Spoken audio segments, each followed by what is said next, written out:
This is Bill Ryan here from Project Camelot and Project Avalon, and it's 20th of February 2010, and it's my great privilege to be meeting again with Klaus Dona.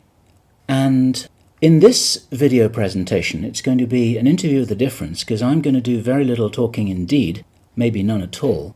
And Klaus is going to be doing an audio commentary on one of his extremely special, unusual and fascinating slideshows about the artifacts and the various phenomena that he has been researching, discovering, investigating personally all over the world, relating to what I think you could legitimately call the hidden history of the human race. Would you say that that's a good summary, Klaus? That's a very good summary, yes.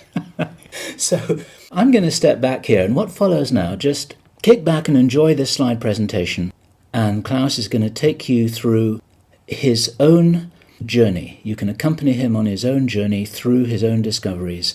And take it away, Klaus. What are we looking at here? I can see an array of pyramids. What's the significance? The significance is that you can find pyramids all over the world on each continent. And the question is, when and who did build those pyramids? Why many of those pyramids all over the world are looking very, very similar? Another question is, did there really exist a global civilization? And I think many of our researches are really telling us that once upon a long time a global civilization existed. But how many thousands of years ago, we don't know. Most of the audience of Project Camelot may know about the story of one stone pyramid building found in 1984, 25 meters under the sea level in Japan on the island of Yonaguni, which is the southeast Japanese island belonging to the Ryukyu island group. And there is still a struggling of some international archaeologists who are saying that these monuments were done by nature. But my friend Professor Masaaki Kimura did several years since then researches not only on this monument, but also he found several others close by. On the right side down you have a model, and one thing nature is definitely not doing on top of two platforms of this monument. There is one huge stone turtle and one huge stone bird like an eagle. Nature is doing many things, but not such a precise, perfect monument. And the question is, where are all the stones? If nature would have done it broken down, where are those stones? There are also streets, and there was also found a stone stadium like a Roman Colosseum with stone seat rows and stone stairs. Nature is great, is doing many, many great things, but not such perfect buildings. Here you have the huge stone turtle, and you can see also how small is a diver against this big monument. Here you have one street with stairs going up. Here again a very close-up picture just to recognize the size of this huge monument. Here you can see some world maps. On the top, on the right side, you can see the Piri Reis map, which was used already long time before Christopher Columbus came to America. And you can see how perfect this map was already in the beginning of the 16th century, showing part of Europe, of Spain, Portugal, part of Western Africa, and also part of South America. We do not know until now who was able to make such a perfect map already centuries ago. And on the rest of the Piri Reis map, which we do not show on this picture, you can also see the Antarctic without ice. In 1956, researchers found out that the Earth under the ice mass at the Antarctic is exactly like the Piri Reis map was showing. So this Piri Reis map should be at least older than 10 to 12,000 years. But the next question would be, who was able to make such a wonderful world map? On the left side, on top, you see Atlantis, done by Athanasius Walzemüller, and the map is the other way round. He did it the other way round, and you can see the continent between Europe, Africa, and also America. And you can see on the left side down different sides of a huge stone world map. This stone world map was found in 1984 while gold digging in Ecuador in an underground tunnel system with other 350 artifacts which do not really fit any known and existing South American pre-Columbian culture. On this stone map is a natural quartz line, a white one, and this is the front side of the world stone map, and you can see approximately in the Near East, close to Saudi Arabia, you can see an inlay as an eye. And from this eye to the right and to the left is a natural quartz line going on the right side over India, Thailand, and also there is a long island on the right side, which Professor Kimura's research gave him the statement that from the northeast Japanese island until far down after Taiwan, once there existed a huge continent. But then this world map must be older than at least 10 to 12,000 years. And here is the back side, and you can see on the right side coming the quartz line passing in the Atlantic, a continent, Atlantis, which in our days does not exist anymore. Then the white line is crossing part of South America, and here you have a close-up, and you can exactly see the Bay of Guayaquil, an inlay going up to north, and a round inlay showing exactly the place where there were found those artifacts, and there is also the best quality water worldwide existing. One other very interesting artifact found on the same place in Ecuador is the so-called pyramid with the eye. The eye is an inlay, the stone is gray and white, and you have 13 steps, and it looks exactly like the pyramid with a shining eye on the $1. If you put this pyramid under black light, the eye is shining very strongly, and it looks really like an eye, but not real like a human eye. Here you have a close-up of the eye, and you can see the colors of the inlay. On the bottom of this pyramid, you have the inlay in little gold plates showing the Orion star constellation, and you have unknown writing. The translation of Professor Kurt Schildmann, who was the president of the German Linguistic Association, and he was perfect in more than 40 languages. He was able to translate this writing. He called it pre-Sanskrit because it is older than the oldest writing. And the translation of these 4 letters you can see here, his translation is "the Son of the Creator comes." As we found the same writing on stones in certain countries like Ecuador, Colombia, Illinois, United States, Clausel, France, Malta in the Mediterranean, Turkmenistan, Australia, and in southern Calabria, Italy, just a few years ago. Always there are stones and ceramics, terracotta with the same writing. That means this writing existed once worldwide, and that means there must have been a global civilization older than Sanskrit, older than 6,000 years. And Professor Schildmann also told me that this writing has a little similarity to the Indus writing and also to the Easter Island writing. And as he said, this is older than Sanskrit. He called this writing pre-Sanskrit. On this stone, you can see on the top the 2 eyes, and then you see the right hand holding the pyramid and putting the left hand on top of the pyramid. That means showing how to use this pyramid with the eye. On this stone you can see an encarving, sitting a man on a stone holding the pyramid exactly as it was shown on the artifact before.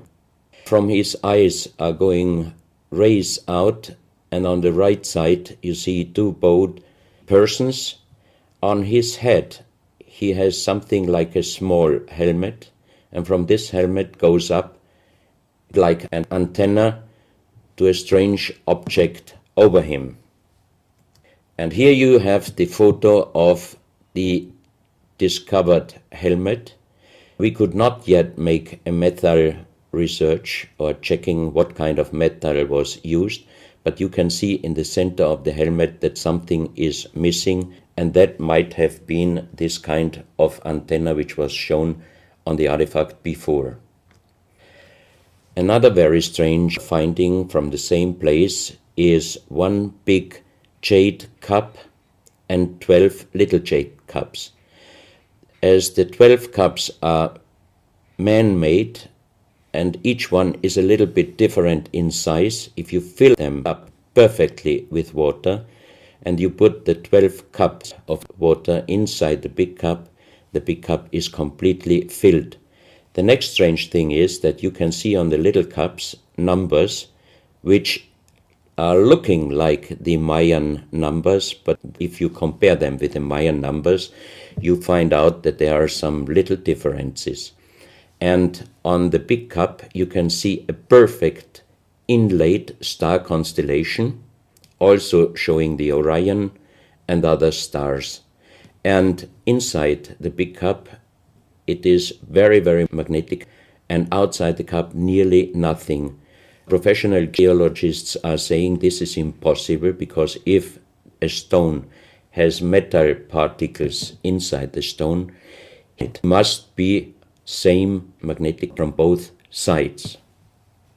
Here you have a close-up of the big cup and you can see a perfect inlay of star constellations, and they are shining very brightly if you put black light on it. Here you have some small cups that you can figure out more clearly the style of the numbers inlaid in a strange material also shining under black light. That's another piece, a jade plate with the same star constellation inlay like on the big cup, and two persons facing the sky, and on the next picture you can see that also the eyes of these two statues and the star constellation is shining very strongly under black light. This was once a hard-formed brown stone, changing the color in the center of the stone into black, which usually in nature does not happen. And you can see, if you look very close, you can see a face with closed eyes, with a mouth, the nose, a long beard and long hair. On the left side, the face and also the stone is broken. This is the reverse side of this stone. You can see a spiral and a triangle. The center of the triangle is very magnetic, also shining under black light. Here we have the backside of a cobra. The cobra never existed in South America, but this one was found at the same place. On this side of the cobra head you have 33 lines, inlines. So 33 is also a very mystical number since long time. And on the left side and right side you have 7 points inlaid, and maybe these are the chakras. Also this cobra head is shining brightly if you put black light on it. Another object here, you have a perfect worked dolphin head, and also this artifact is shining under black light.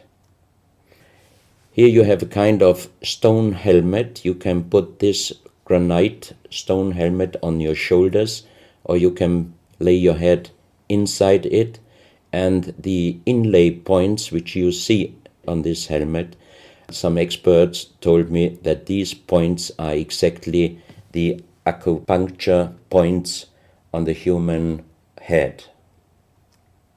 Here you can see how it might have been used, and a few months ago they found at the same place an unfinished stone helmet. So that means that also some of these artifacts were made directly in Ecuador, but many years ago. And also the inlay on this object are shining under black light very bright. This is a fantastic jade snake, and also the inlay points are shining under black light. Here we have one artifact which is very perfectly carved on the back side, so that means it might have been used to put this artifact on the front of your forehead. You can see the two eyes inlaid, and on the reverse side you have the so-called third eye. Maybe this artifact was used for some ceremonies or for meditation. Here we have a jade plate with an inlay of a spiral, also shining brightly under black light. Another one, you can see 7 rings inlaid in the jade plate and also shining under black light. Maybe this also could be a presentation of the 7 chakras. Here is one of the ceramics found there. It's a great masterpiece, and the question is, how can you make this artifact out of one piece of ceramic? Here we have another pyramidal stone found also in Ecuador. On top you see the pyramid with the eye, and you have down several spirals and symbols. Some of them are very similar to the churchward Nakal plates, which he found 1880 in India, and the translation was talking about the sunken continent of Mu. This is a marble with another inlay of a spiral, also shining very brightly under black light. Another stone in a pyramidal form with an inlay of an eye. Here you can see again the pyramid with the eye, and on the bottom you see the Orion star constellation, the 3 Orion stars, which might focus us to the 3 pyramids in Egypt. Here you have a ceramic statue. You can see the style of sitting is not real pre-Columbian style. It looks like the lotus seat from Asia.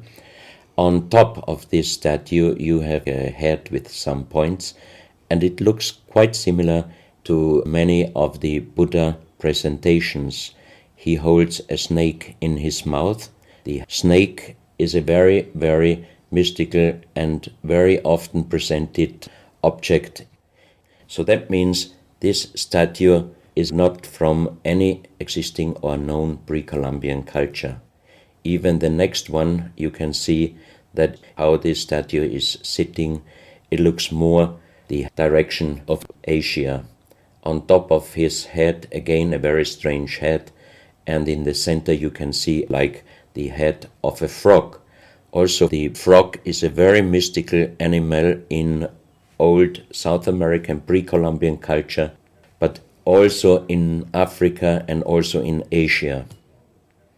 Here another ceramic statue holding a kind of plate in his left hand, and it looks also not really pre-Columbian culture. This is another very strange artifact holding a stick with a snake. Again we have the snake here, and the question is where and who this statue was done. This is a photo of the Altiplano in Bolivia. Archaeologists and researchers found out that at least before 4,000 years, there was happened a very big impact in Argentina, and the shock wave of this big impact destroyed many stone buildings in the Altiplano of Bolivia. You have here a picture of Pumapunku, a very strange place close to Tiahuanaco in Bolivia, and you see tons of stone plates with perfect work on it destroyed. Maybe this was the reaction to the big impact in Argentina. Here you have my friend Giancarlo Bonfanti, Italian researcher, in the center of the so-called Sun Gate in Tiahuanaco in Bolivia, and some researchers write that the figurines on top of this side of the Sun Gate are showing the Venus calendar. Here you have one of the big stone plates from Pumapunku, and you can see how perfect this stonework was done. And the question is, could you do such perfect work with simple tools? Close to this area, they found skeletons with a size of 2.6 meters. And the picture on the top shows you the skull of one of these skeletons, and it looks like it is deformed, but definitely these skulls are not deformed. They are natural style, like an egg. On this photo you see how strong the jaw of those skulls were. This is a front view, and the most interesting photo is this one, because you can see that the top of the skull does not have the three plates which we have as Homo sapiens, and that shows us that these skeletons are not Homo sapiens. What we might be able is doing a DNA check and an age dating on these skeletons, because we are very much wondering what kind of humans did exist long time ago and how long ago. On the next pictures I show you some artifacts found close by the real giants, and when I first time got this mask in my hands, I tried to look through the two eyes. At that time I didn't know that they were belonging to 2.6 meter skeletons, and I was just wondering, why did they make masks where you can only look out from one eye? But after knowing that those people were over 2.5 meters, I could imagine that their skull was of course bigger than our skull, and that's why these masks were for us oversized. That's another mask from Bolivia, another one with very wonderful encarving, many spirals and many symbols, which we also found in many other cultures. This is a very heavy stone figurine, and again here you can see on the top the head of a snake going down on his backside. This is the reverse side. You can see again the snake. So that means the snake must have been a very, very important animal in the past of our history. Here you can see a stone flute. The strange thing is that the vibration of the sound of these stone flutes is exactly the same as our brain waves. So that means maybe those flutes were used for meditation or for healing purposes. And each two holes are connected perfectly with each other. That means you can make perfect holes into this very, very hard stone, but how you connect with simple tools the two holes on the bottom, this would be even in our days a very difficult work to do.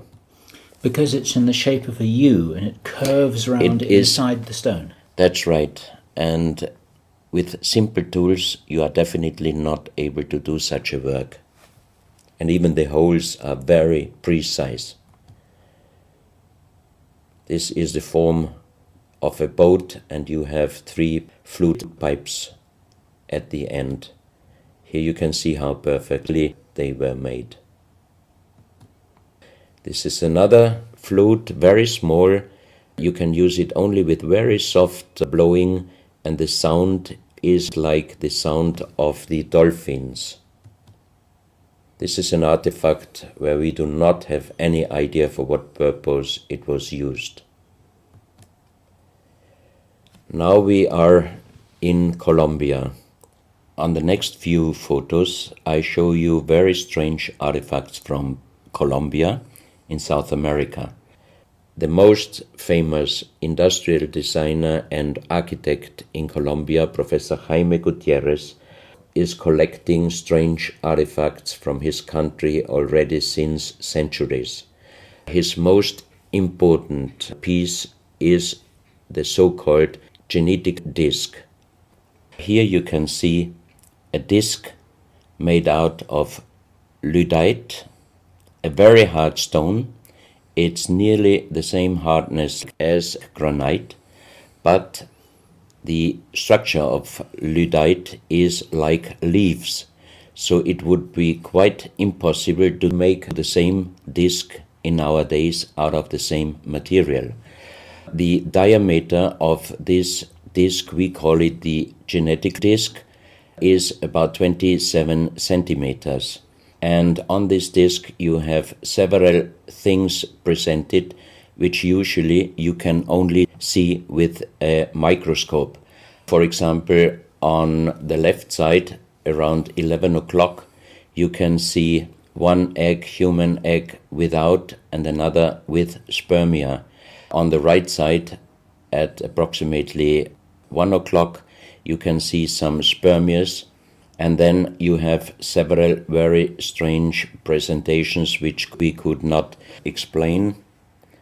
But here on the left side you have a microscopic photo from the inside of a lady done by a Swedish photographer, and you can see that the egg without and with spermia looks exactly like the presentation on this genetic disc. On the reverse side you have on top several presentations of fetus in different size, different age, ending up with looks like a little child. You see also at the end of the plate around 6 o'clock female and male, and also on the right side around 9 o'clock you can see the presentation of man, woman and child. But the strange thing is how they present those human-like heads. Here you can see a knife done by the same material, lyddite. On top of the knife, on the handle, you have mother's head. Beyond you have the child's head, and the umbilical cord is going around the neck of the child. So that means this knife would have been used to cut the umbilical cord, saving the child's life. This is a close-up mother, child and umbilical cord. This is an instrument.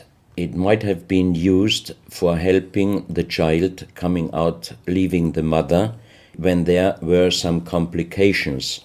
And it is also made out of the same material, lyddite. You have here the vagina and the child's head coming out, and on the reverse side you can put only your thumb inside. That means you can only use this instrument with your fingers, meaning you cannot use power. So that means it might be safer helping the child leaving the mother than our instruments we are using in our days, because sometimes the modern instruments, while being used, can damage the child's head. This, we think, is a medical instrument. It is also lyddite, and it's a perfect form. Another one, and these are other ones, they are very much smaller than shown on this photo. And when we did a material check in Vienna, the most expert worldwide checked those pieces. First of all, the material. Each one is done with lyddite, and the form itself, he checked them, and finally he said, I cannot tell you how they were done, who did they make, but the only thing I can definitely tell you, from the same material in our days, we cannot make the same instruments. So how old they are, we do not know, but as they were found in Colombia, and they do not fit any existing pre-Columbian culture, we must consider that those artifacts are at least older than 6,000 years. But we cannot explain what kind of technology they did use to be able to make such instruments and such tools made with lyddite. You can see each piece fits exactly every kind of hand, never mind how big the size of the hand was. Each instrument, each tool fits exactly each hand which was using those instruments. This face looks a little bit like the Maui, the big stone statues from Easter Island. Here you have a close-up. This, in joking, I call it the dentist chair. Perfectly done, but again, same material, lyddite. And the strange question is, why, if they could make such perfect figurines out of this very difficult material, why did they show the human face always with big round eyes and a little nose and a big mouth? There is no real explanation possible. This is again one piece from Colombia, lyddite. On the front side you see the mother holding the baby, and on the back side you see the man with armors, most probably for hunting. This stone figurine was found in Colombia. It looks exactly like the Maui statues from Easter Islands, but it is only about 30 centimeters in size. This is another masterpiece of stonework. You have on both sides presented one bird, but if you look at the front side, you can see that the two birds presenting a face, and on the left side, between the bird's head and the wings, you see again this unknown writing which we found on stones from all over the world. This is the mother holding a child, very strange face, and it's a kind of jade material. This is another stone from Colombia showing an armadillo. On top of the armadillo you can see a strange face with long ear and two horns on top. On this artifact you can see a smiling face on top. You have two triangles on this side, and on the other side, on the right side, you have a face. Again, the animal face on the right side, and some unknown symbols. And on the bottom of this object you see an animal, looks like a crocodile. Now we are moving to Guinea, West Africa, very close to the border with Mali. They found on a huge granite mountain the half portrait of a lady done in granite stone, and the size of this statue from top of the head until the middle of the torso is exactly 150 meters. So this is a real big question. who might have been able to do such a huge granite half-portrait in a mountain at least 10 to 12,000 years ago, because the Italian geologist Professor Pittoni was on the spot. He did these photos and he checked the earth on the bottom of this mountain, and his calculation was that this stone monument must have been done at least 10 to 12,000 years ago. But then we have the real big question: who could have been able to do such a big stone monument? Even in our days, it would be impossible, or at least it would cost so much money that it would never be able to do. And if you look at the close-up of the face, some experts told me that this face definitely is not European, but also, of course, not Black African. It must be either South American or Asian culture.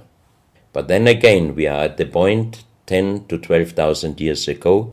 It might be the civilization, the lost civilization from Atlantis. Close to this area in Sierra Leone, Professor Pittoni was in charge of diamond excavations. And as he heard in this area a legend about Allah was angry with some angels, and he put them into stone and throw them to the earth. He put the sky, also made it into stone and throw it to the earth, and he put the stars and threw them to the earth. The legend says that the sky you can see on this stone, they call them sky stones, sky blue stones found in this area under the earth. And we did research in Vienna. This is definitely artificial stone. It's not a natural stone, and all the material could be found, but the only thing they could not inform us is what kind of color did they use to get this real sky blue color. The stone figurines found from 20 meters down to even 50 meters. Professor Pittoni always took some organic material from the finding place, and the age dating of those stone artifacts are from 2,500 years up to the oldest one, 17,000 years. Here you have a granite stone, so-called nomoli, stone nomoli, with very nice encarving. Here you have a man sitting on an elephant, as there are also the legends of giants all over Africa. You know how big is an elephant. It's a wonderful stonework. It's very hard and very heavy. There are also some artifacts showing half human or human with the head of a reptile, holding a kind of pot in their hand, and they could put something inside this pot, and also on top of several nomolis there is a hole for putting something inside, and most probably they were used for ceremonies. Here you have a kind of animal. It looks like a dinosaur, and when Professor Pittoni found this statue, it was making a strange noise. So he opened the statue, and they found inside the small black ball you can see on the bottom of the statue, and this was iron material. When we did the research on this artifact, and especially on this metal ball, next morning the professor called me and told me that somebody must have done a bad joke to me. I asked why, because the result of the research was this metal material is chrome steel, and chrome steel was found first time at the beginning of the 20th century in Austria. That means it was impossible inside a statue with the age of approximately 17,000 years. But when I called immediately Professor Pittoni, he was laughing and he said, I'm a geologist. If a statue is making a strange sound, I do not open it just right away, but I did several X-rays, and you can see here on the right picture one of the X-ray photos, and you see that inside the closed statue already the round ball, the chrome steel ball, was existing. On this X-ray photo you can see exactly, and also Professor Pitoni saw, that this statue in former days already was opened but perfectly closed again, and he called a specialist who opened it exactly concerning this photo, the small stone ball which was closing the hole inside, and you can see that the metal ball was already existing.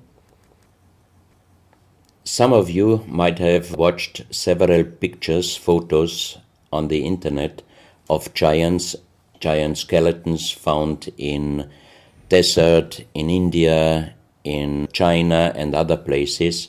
Most of those photos were competition photos to present Photoshop. Perfectly done. I also was quite impressed when I received first time one of those photos, but these photos I'm showing you now, they are definitely not coming out from a Photoshop competition.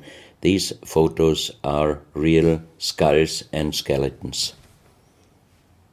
This skull was found in a tunnel system underground in Colombia. The skull is dated up to 11,000 years. The skull is bigger than normal skull, and the front teeth of the jaw are lined up in a different way than our teeth. Something that occurs to me here is that there's a very strong, pronounced jaw. It's a very prominent jawline, very prominent chin. And here you see a photograph that was shown to us by a Project Camelot insider. Now, this isn't a real photograph. This is a scene from the old Arnold Schwarzenegger movie Conan the Barbarian. And what you're seeing here is a special effect on the actor James Earl Jones. The critical thing here is the shape of the jawline. Our witness, who had spent time with the Anunnaki in real time, in the present day, said that one of the things that characterizes them, besides their size, which he says was 8 or 9 feet tall, he said they're very large and they're very strong and they look larger than that, but that's round about their height, which matches exactly the 2.6 meters that Klaus has been talking about. He said it's a very prominent, strong jawline, and this is what strikes me about these skeletons, these skulls here that we're looking at right now. Didn't know. No, you need to know this. Back to Klaus. So once again, here you have a very old photo done in a museum in La Valletta in Malta, and it shows several long skulls, and the explanation is deformed skulls, but they are very long, going to the back. This is one of several very, very strange skulls. They are presented in a small museum in Ica in Peru. Ica is located close to the famous Nazca lines, and the museum is called Museo Maria Reiche, the German lady who was researching her whole life about the Nazca lines. And in this museum you can see the most strange skulls I ever saw, all found in this area close to the Nazca lines. So the question is, what kind of humans were living there, and how did they get those skull forms? And especially this one, definitely several doctors and experts told me it would not be possible to create such a kind of deformation, because through deformation you do not get the double bone material on the skull, and on this skull even you have particles of the skin and hairs, and I think it would not be difficult to do a age dating and especially a DNA analysis of this skull. On this picture, I show you some legendary skeleton forms of giants. In the year of 1964, in the south of Ecuador, in the province Loja, there broke down a part of a mountain platform, and Father Carlos Vaca, who was working as a priest in hospitals, he was called to this place and he found the broken bones of a giant. Good. Well, Klaus, I asked you if you would take us on a journey, and for the last nearly an hour, I think it is, you've taken us on a fascinating journey not only around the world, but through time, back as long ago as 17,000 years. And it's a real reminder of how little we know about what our history really is. These are important pieces of an important puzzle, and you're doing an enormous amount to raise people's awareness of what it is that we're not shown in many museums, what it is that we don't read in anthropological textbooks, and what it is that many university professors still refuse to recognize. And thank you so much for your part in helping to raise our own understanding of our history on planet Earth. Klaus, thank you.